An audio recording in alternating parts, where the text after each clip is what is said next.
hampir semua area bertanya harus seperti ini Pak. Dan juga ini salah satu konten kita juga di Ridwan dan Tiga Titik, dan juga pernah juga kita bicarakan ini ekspedisi. Sebenarnya bukan 1 meter atau ini, dan juga ada sebenarnya 3 meter yang direkomendasikan Pak. Tapi selama ini karena kita menggunakan troli penggunaan ini, kita cukup menggunakan partisi yang mungkin seperti ini. Karena memang sebelumnya kita di dalam audit juga belum ada yang namanya pernah temuan untuk posisi jarak ini mungkin harus 3 meter dengan antigen dan oksigen. Karena kalau itu kita lakukan, otomatis ini bentangannya kan harus panjang Pak, ya kan?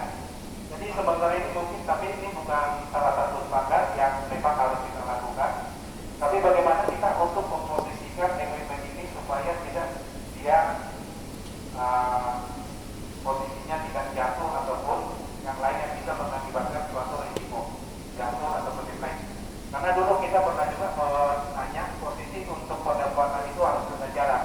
Tapi untuk sementara ini kita bikin untuk nitron itu dengan menggunakan partisi aja sudah cukup. Ya, tapi jangan nanti Pak, Pak Victor bilang cukup hanya partisi, bukan seperti itu. Tetapi selama ini itulah yang harus kita lakukan.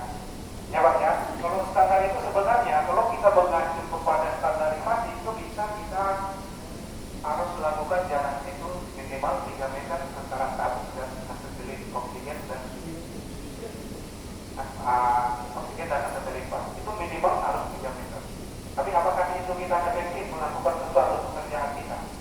Belum tentu, karena kita lihat kondisi area kita.